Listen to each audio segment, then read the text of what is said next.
You're listening to the Belmar Bites podcast, brought to you by Belmar Consulting. Hey, everybody. Welcome back to our podcast. I'm excited to once again have Matt with me, and more excited to have a colleague of ours, Eleanor. Thanks for joining. We're super excited you're here. And Eleanor, probably the best way to kick this thing off is for you to just give everybody an introduction. And, what I'm hoping to hear is an introduction to you, your organization, your background, and we'll jump in and interrupt you, I'm sure, as we go through this and double click on things. But why don't we start with just an introduction? So, Eleanor. Well, first, thank you both, for just chatting with you. But I am Eleanor Castillo Sumi, founder of Ohana Healthcare Partners, a consultancy that includes many partners like Belmar that come together to help solve problems for our organization.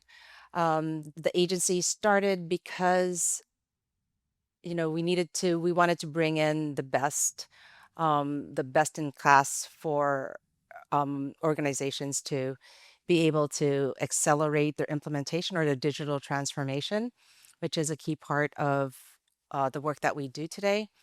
But I'm a psychologist by training. I used to work in California's largest behavioral health organization, built their business infrastructure to develop new programs, from their autism program to expanding their school-based program to implementing certified community behavioral health clinics, and now implementing the initiative under California Advancing and Innovating in Medi-Cal, which is called CalAIM in California. Awesome. Well, you've been a huge advocate of Belmar. You've helped us a lot, and we share a number of customers today. And I know you and Matt. I think you and Matt probably, I would say, know each other a little better than you and I know each other, Eleanor. But it was actually I don't know if you remember this story. I got introduced to you through one of our friends at Salesforce, hmm and I reached out to you through email, and you kindly didn't respond to my first one, and I sent another one, and I think you may have responded to the second one, but it took a little bit of persistence on my part to get us connected. And then I remember, I think it was maybe the first call we had.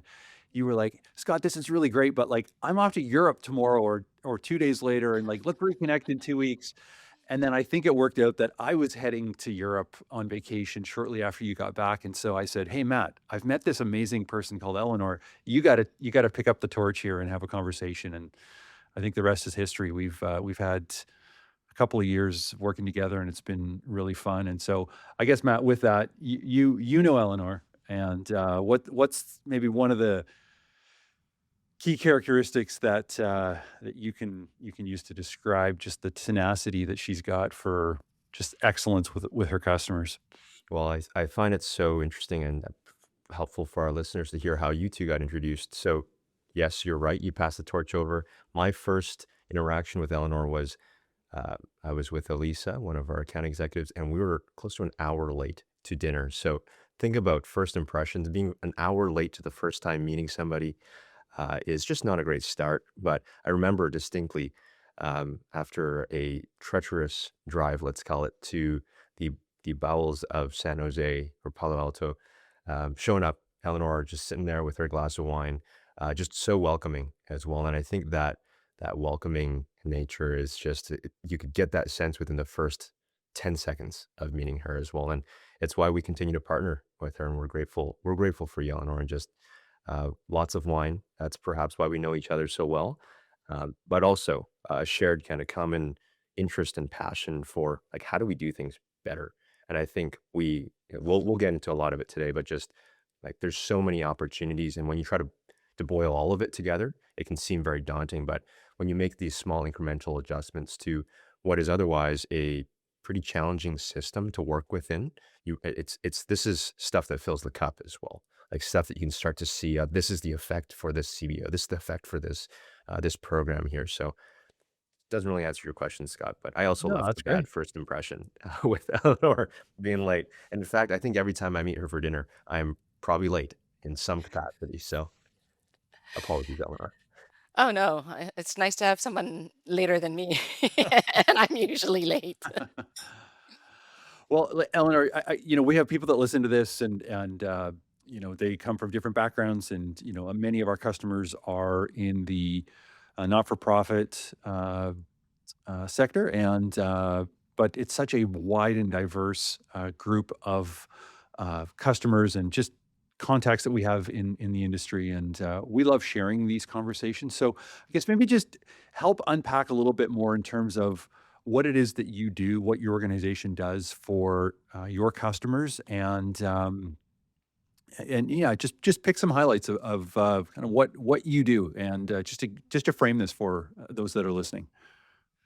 Yeah, so what we I think well, let me actually tie my response back to the beginning. Scott, I would say, probably a reflection of where I grew up on a really small island, where trust is a big thing. I mean, everyone talks about trust, trust being really critical, um, a really, critical ingredient in what I believe is to be successful. That is probably why I, am not too eager to jump into any kind of just partnership. That trust, comes also with the aloha spirit, Matt. So, again, that welcoming. And for as long as we have shared values, I think that's why we work so well together. I mean, it isn't easy work. I don't think anything that we love doing is easy work, but when you're working with mission-driven organizations, trust is a big thing, right? And so I think I get that. I empathize with them from that perspective. We've dealt with coming from the nonprofit space. We deal with a lot of vendors that push their agenda, and try to push their agenda within the mission. Um, and when things don't go well, it's because they're pushing their agenda. And so I think that's what differentiates Ohana from other vendors is that we get where they're coming from and we try to bridge their mission and the products, if you will, that can help them support their mission rather than pushing products for the mere sake of pushing, whether it's a platform or tools. But it really should be human centered in the sense of, okay, what is it that we're trying to solve? And I think organizations get that when working at Ohana. We'll have the hard conversations, and they know, though, that those hard conversations come from a place of trust, Hmm. um, and knowing that we're there for their benefit, and so to be part of their mission and their journey to me is is a privilege, Hmm. and I want to work with partners that also share that same value. Eleanor, I want to double click into and appreciate you sharing that. I want to double click into some of your history because I think it's worthwhile to share just how you went from psychologist to progressively different leadership roles in nonprofit organizations to starting Ohana. So, first off, how old is Ohana and what prompted you to start Ohana?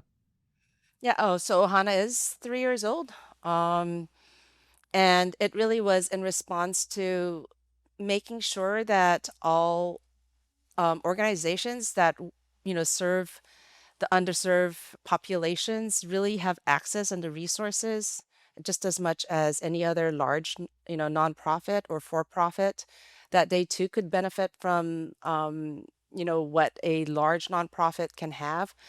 Maybe it's not to the same breadth and depth, but it really is, again, really that underdog fight and passion, fighting for health equity. When you're talking about health equity, that means all of the different players, right? It's not just your big organizations that have all these resources. And so that's kind of what prompted me to, go on my own. I'm very grateful for the experience that I had, as I was with the last company for, almost 15, 15 years. But in that span, um, again, with my psychology background, I was a director of quality assurance, which also then meant, again, measuring measuring work, measuring improvement. I also did program evaluation. So again, the quality of data was always an issue or a focus in all of my work, to building new business and, being methodical about building new business, especially in a nonprofit, right? That doesn't have a whole lot of seed money, if you will, to build these new programs. So it comes from, again, just wanting to do things differently and knowing that we need to do things differently. And I think that's a key part of our work where, there are solutions out there. It's not a matter of, having solutions or having ideas, but it's how do you think differently, to make things happen. Yeah. And there's so many questions I could ask. Obviously, we have limited time, but maybe just a part two to that question, and then I'll tag Scott in here. So you went from progressively larger organizations, a clinical background, to starting something brand new from the ground up. Maybe pick one and a really big lesson that you've learned, starting something from scratch. Like that as well. In this, I'd love to just hear how that's going, and yeah, what's one takeaway that you've had thus far? You cannot take yourself seriously, too seriously. To just be open to learning and failing fast, and continuing to have that sense of urgency. Um, but it's not just me, right? I can't have that sense of urgency by myself. And so it's all these partners that come together that have the same value, and that same sense of urgency, that same sense of accountability and responsibility to our clients and to the communities that they serve. Um, it's probably the biggest thing is, again, I mean, just finding partners that are like mind, um, will either accelerate or be a blocker in progress. But again, that's a journey, right? I've certainly met partners that don't have the same values, which is okay. Um, but for me and for Ohana to accelerate what we do, it's important to have, partners of like mind and value. Yeah. Yeah, yeah. Well, we certainly share that, and Eleanor, I just want to come back to just framing what it is Ohana does. So you've described you have a bunch of partners and you work together, but what is the solution? What is the maybe better said, what is the outcome that Ohana is delivering to its customers? So the outcome is really based on, what the organizations need. It can be anything from helping them just better understand their current technology stack or helping them find solutions. But it's usually not just a single thing, if you will. It's usually a workflow, a process. And so it's how do you bring these things together? Most of them work in a complex environment where they have multiple systems. Um, so it's not, again, just implementing a single product, but how does that product operate in the larger picture? So from the technology standpoint, again, it's whether it's helping them architect something, developing a technology roadmap that's pretty comprehensive from, your network to uh, mission critical systems like Salesforce or an EHR. How do you bring all this data together in a data warehouse so that it can be usable, clean, repeated data to cybersecurity, doing, penetration tests, whatever that case might be on the technology side. And then on the program side, I have a team of people who are very well versed in working with managed care plans, health plans, so assisting along the contracting process, uh, helping with development of policies and procedures, training, developing financial models, marketing assessments.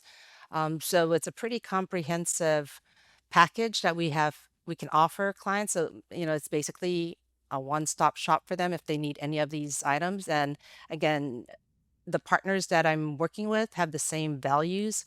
Um, and so, when they're working with Ohana, they're working with a diverse group of independent consultants, that have the same common goal, which is to help the clients Yeah. that we Yeah. serve. And in 3 years of history, describe, your customers are located, from what I understand, mostly in California, but are you working outside of California?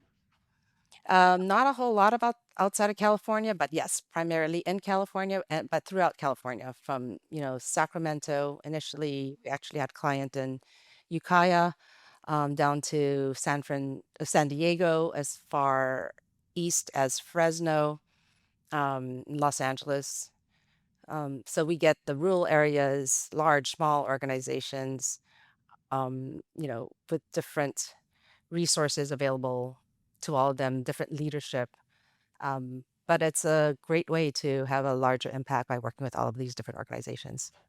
And does that happen to be California-based because of your experience, your expertise, or how did that happen in which most of your customer base and client base was California? Yes, so it was primarily my contacts. It was a natural place, an organic place to grow the company, and but the consultants that we work with are all over. I mean, you guys are in Canada and Florida. Um, I have someone in Washington, D.C. that's a consultant. We have someone in Indiana. So it's really all over the the continent, I should say. um, yeah. But all, again, primarily working to help organizations in California, at least at this point. Yeah. Yeah, and I think that's interesting. You talked about where these customers and clients are oriented. I guess when you think about your typical customer, Hmm. um, what what is the typical type of organization? You don't have to share size or whatnot, but just what are some typical characteristics of the type of customer that you work with? Um, they tend to be primarily, they have, they tend to be primarily behavioral health organizations that serve individuals that have involvement in multiple systems. So, for example, with kids, you have, the schools, maybe foster care, maybe juvenile probation, and then with adults, you have maybe juvenile probation or they have some employment needs. But again, very complex because of how the system is structured. The system is structured to keep the different components of an individual life all siloed, right? So you have employment needs through one certain system.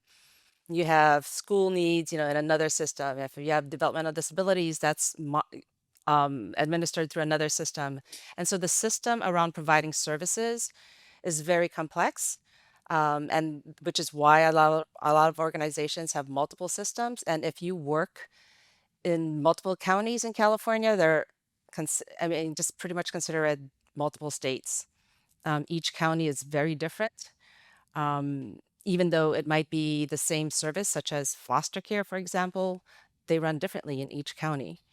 And so having that level of appreciation, in working with these organizations, I think is key. And that's why it's never really just one solution. They're usually connected.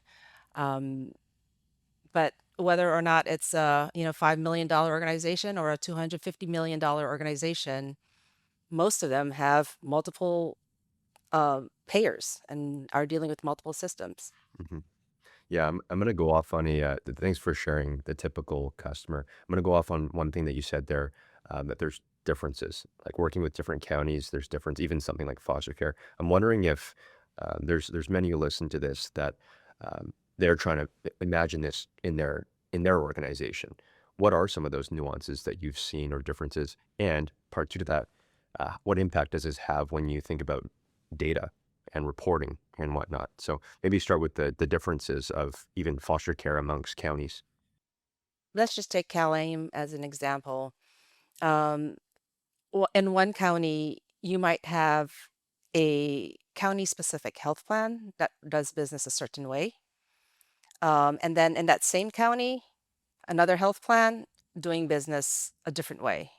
So one might want you to enter data into their system, another will allow you to have your own system. But at the end of the day, you're responsible for your data, right? You need to have a 360 view of your clients across programs, whether it's being able to manage a program across an organization across multiple programs, or understand the care that is being delivered to a single client across multiple programs, you're still responsible for your organization.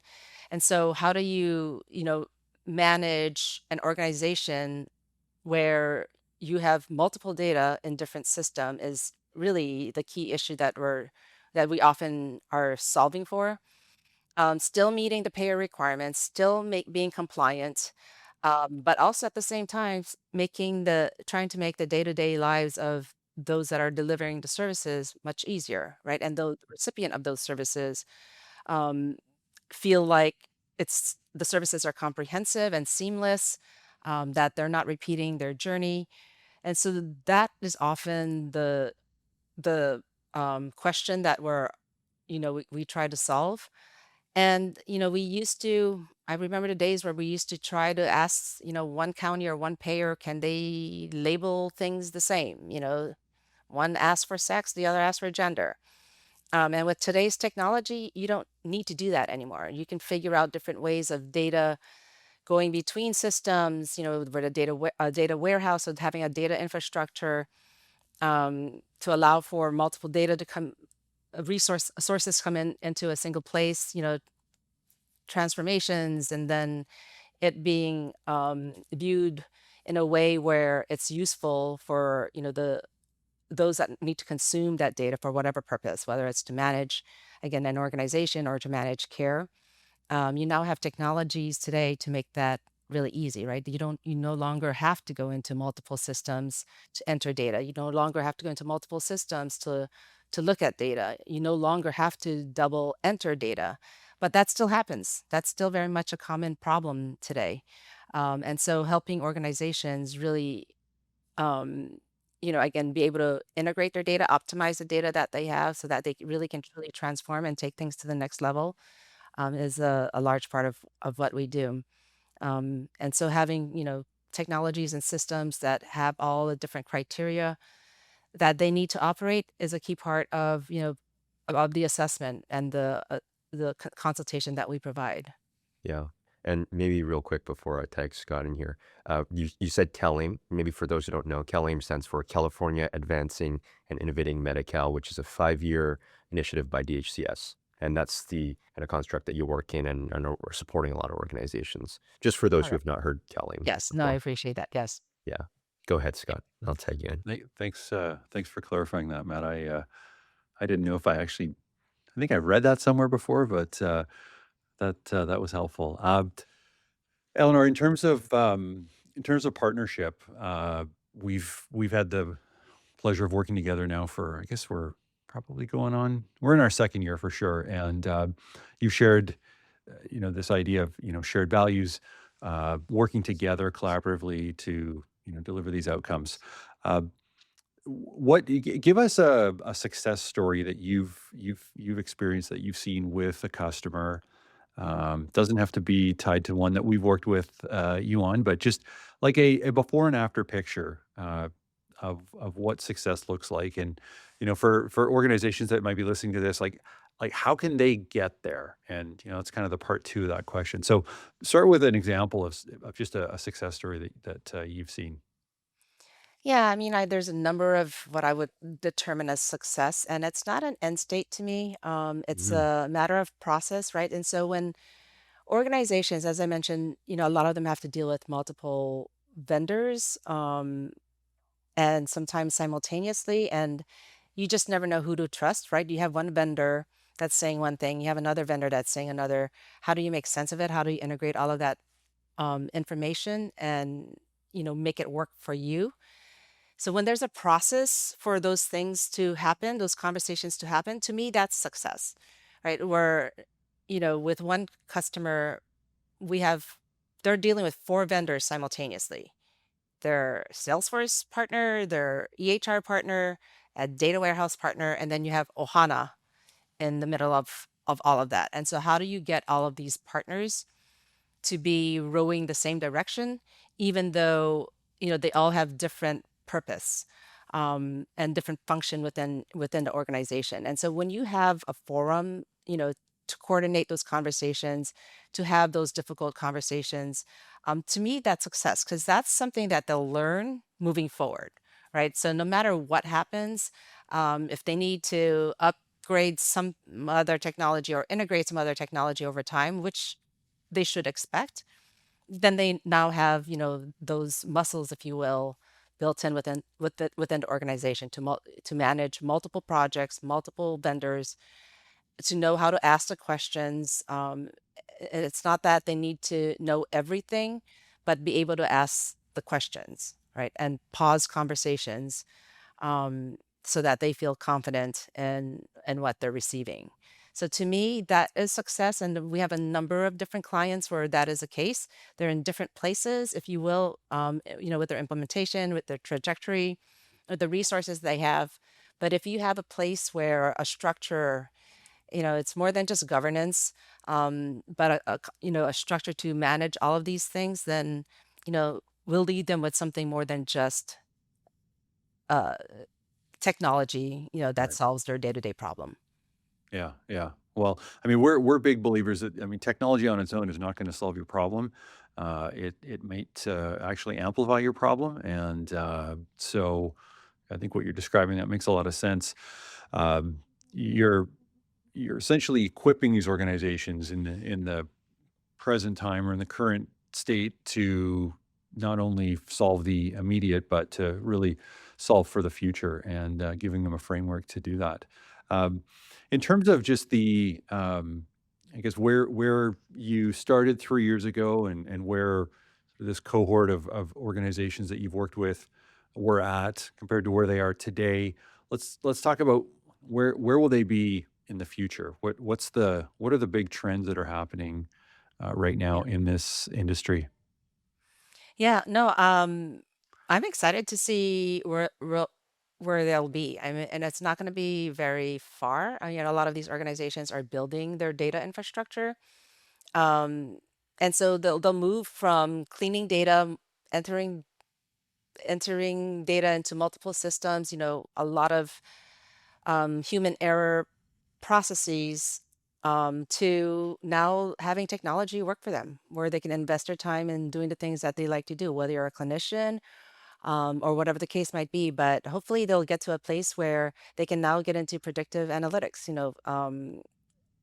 looking at their outcomes differently and advocating for themselves through value-based contracting, because the playing field will change. And I think these organizations are positioning themselves to do just that. To be an equal partner in this larger system that's changing, rather than, being pulled by the system that's changing around them. Mhm. Can you just unpack like the value-based model that you described? Yep. So, today the contracts tend to be fee for service. You deliver a service, you get paid for a certain service, right? Um, but there are a lot of things that a person might need that might not be refundable, by a payer for, or that you'd have to do different things to get payment by another payer source for a different, for that service. Um, but in the world of value based, if you were to just say, okay, we're going to serve these people, give me X amount of dollars to serve these people. We'll keep them out of the emergency rooms. We'll make sure, their well-being. So not just their physical health, dental health, but their overall well-being, is maximized, and that people have houses and jobs. You give us that responsibility. You pay us for that, and we'll take care of them. But to be able to do that, you need to know your cost, and your cost is not just, a service you deliver and then what you get paid. It's everything, Mhm. right? From having the time to sit and think about that that treatment plan, to care coordination, um, making sure that people have the training that they need to operate in this different space. All of that all needs to come into play. People drive places, and reimbursement is not for driving is not a common, um, item that organizations usually typically get reimbursed for. But that's a very critical part of Yeah. doing business when you're doing business in the community. And so when you look at the total cost, right, to be able to say, here's what I can do, with this population. You can segment your data, and that's what, again, having that a robust data infrastructure will do. Understanding what outcomes you can achieve with what types of, resources or staff, to maximize your outcomes.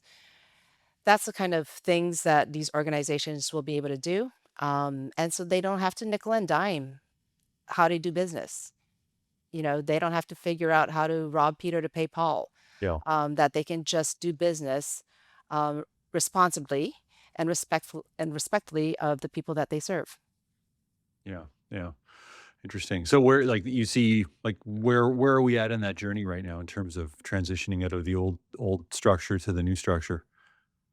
I still think, I mean, Matt mentioned CalAIM is a 5-year journey, Hmm. and we are in year 4 of that 5-year journey, and that's not going to stop next year, in 2007, 2008.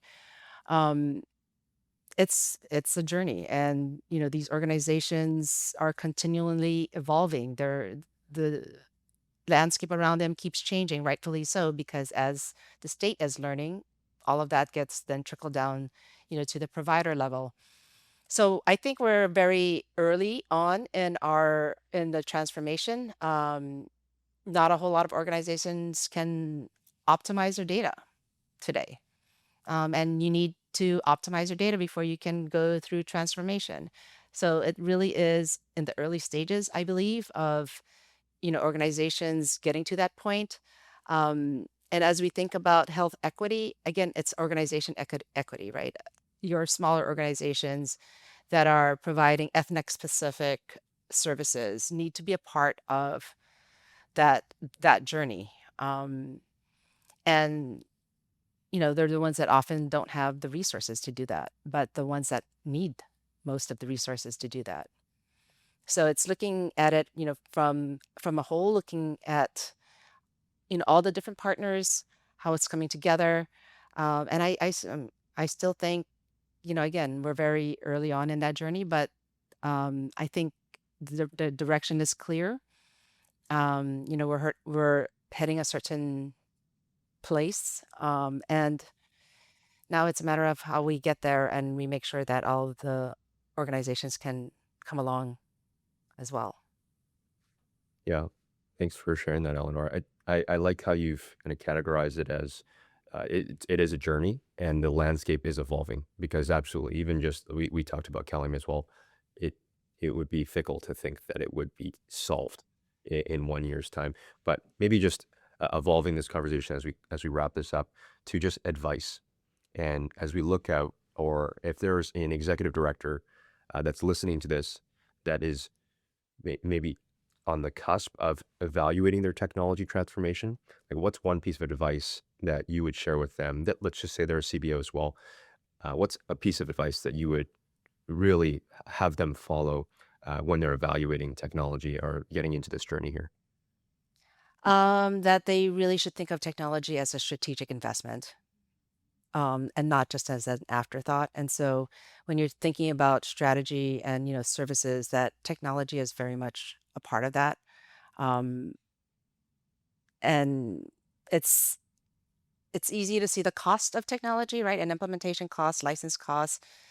But what they often don't see is there's a cost to not having technology.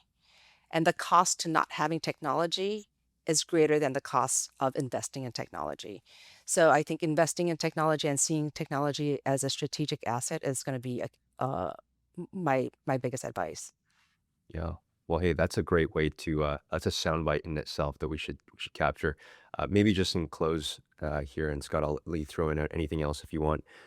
If somebody has wants to reach out to Eleanor, like how can somebody learn more about you, connect with you? What's the best way to do so? They can go to our website, ohanahcp.com. And we have a contact there. We have some general information there, but that would be a good way to get in touch with our team, or you can email me directly, ecastillosumi@ohanahcp.com. Or you can Great. contact my Belmar colleagues here. Yeah. Well, we'd be happy to get you connected. Okay, so Ohana HCP, Ohana Healthcare Partners. dot dot com. All right. Awesome. Eleanor, thanks for doing this. This was fun, and looking forward to getting together soon. And as Matt had shared off the start, having a glass of wine together. So Yep. it's been a little while. So thanks for doing this. We're super grateful for your time and for the knowledge that you brought to this conversation. So thanks everybody for listening, and we are going to wrap on that. This has been another episode of Belmar Bites, brought to you by Belmar Consulting. You can follow us on Apple, Spotify, YouTube, or on our website at belmarcloud.com.